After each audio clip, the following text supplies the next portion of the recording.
On April 8, 2024, something very rare and very spectacular had happened. A total solar eclipse occurred over a large area of North America. That's where I live, so I took a vacation from work and made it my mission to go see this once in a lifetime event, which meant I had to rent a car, drive 4 hours to another town, find a place to watch the eclipse, and watch the event unfold before my very eyes. But with threats of stormy weather and cloudy skies, would all the effort be worth it? Let's find out.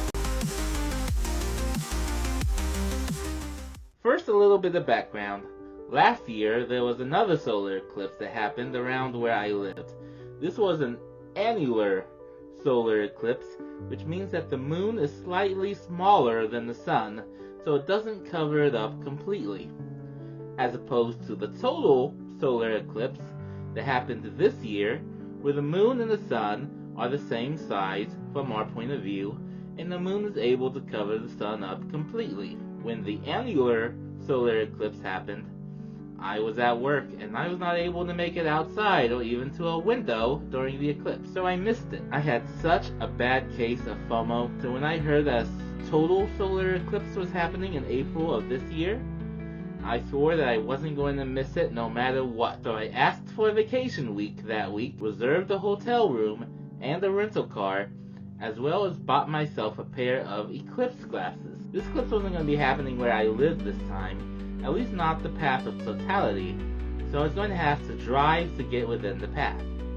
My chosen destination was Fort Worth, though I ended up watching it in Arlington, which is basically right next door. I made these preparations months in advance, so I wouldn't procrastinate and miss out as would normally happen for me. April came and everything was set. I was going to watch the eclipse and nothing would stop me, except for maybe the weather. For about a week before the eclipse was set to happen, just about every weather report kept warning about heavy cloud cover and even some storms occurring all along the path of totality during the eclipse, especially around the area I was planning to go. But what could I do? I can't control the weather, I can't control the eclipse. But I had already made arrangements long ago. I had my car, I had my hotel room.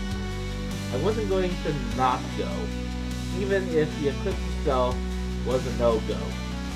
So the plan stayed the same. On April 7th, I collected my rental car and made the drive to Fort Worth. There were some delays, mostly in getting the car.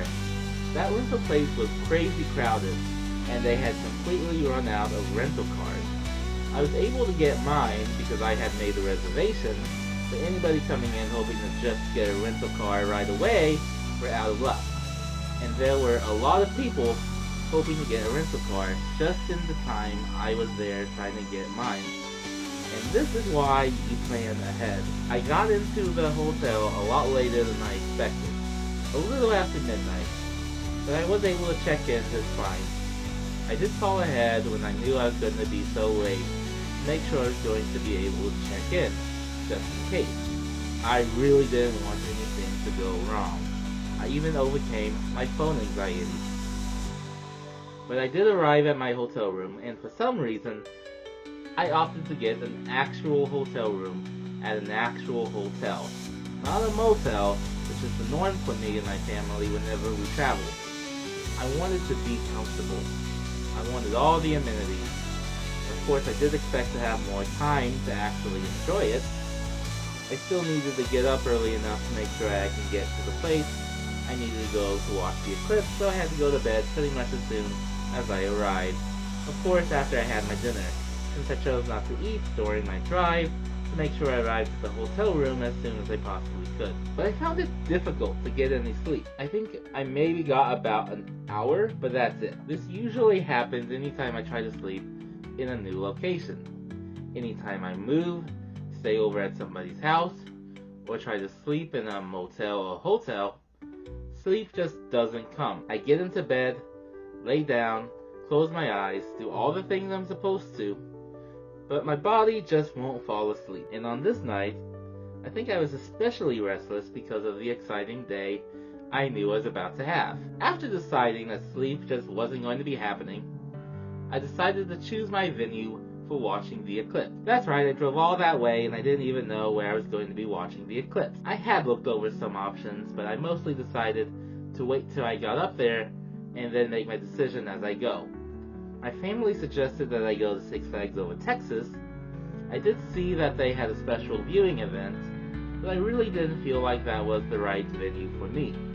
They were going to have fireworks during the eclipse, which seems fun, sure, and since the eclipse was supposed to make the day look like night, it seemed like an interesting premise to have a fireworks show during the middle of the day while it appears like night.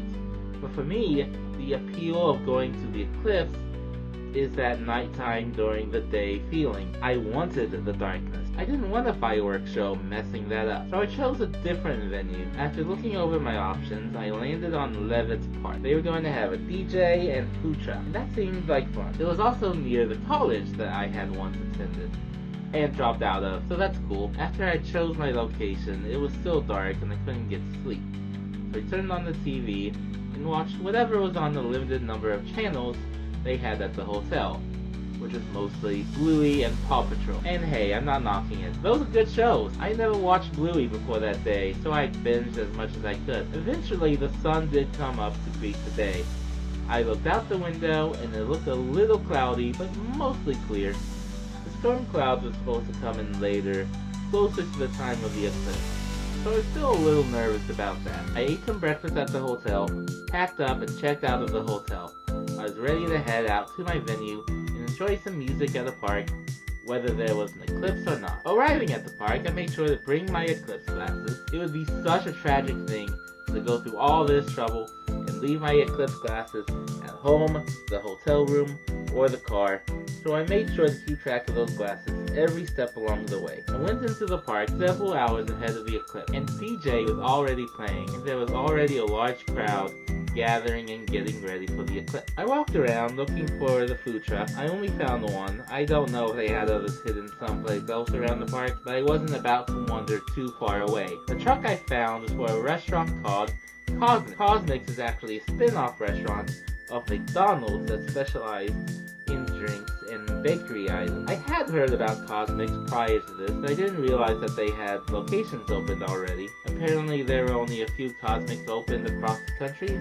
and one of them happened to be in Arlington, and they decided to put a food truck in Levitt Park during the eclipse to give out free samples and to advertise their restaurant. I had my free samples, and they were fine. If there was a Cosmics in my local area, I might go there and get a proper size drink. I also got a free hat. After that, I decided to stake out my viewing spot, and then I just sat there for hours. I did go by myself, if that wasn't already clear, but I did spend the time texting my family back home about how things were going. As the eclipse got closer, the park got more and more fuller. Even the sun itself showed up. The whole time, we kept watching the sky, hoping that the clouds wouldn't cover up the sun completely. There were a lot of clouds, and there were a lot of times when the clouds did cover up the sun completely, but there were also a lot of times when the clouds didn't cover the sun.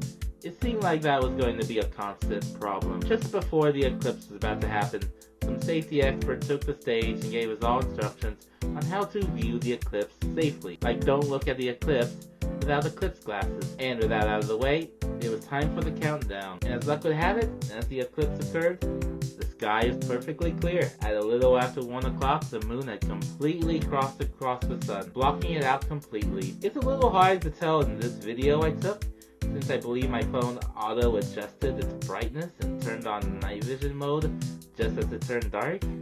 The scene probably looked more like this. It was incredible. After the eclipse, it was time to go home. The drive home actually took longer than the drive to the eclipse, and I had to drive through the storm that I was told was going to be happening during the eclipse. Anyway, I had a great time, a once-in-a-lifetime experience. Have a great day.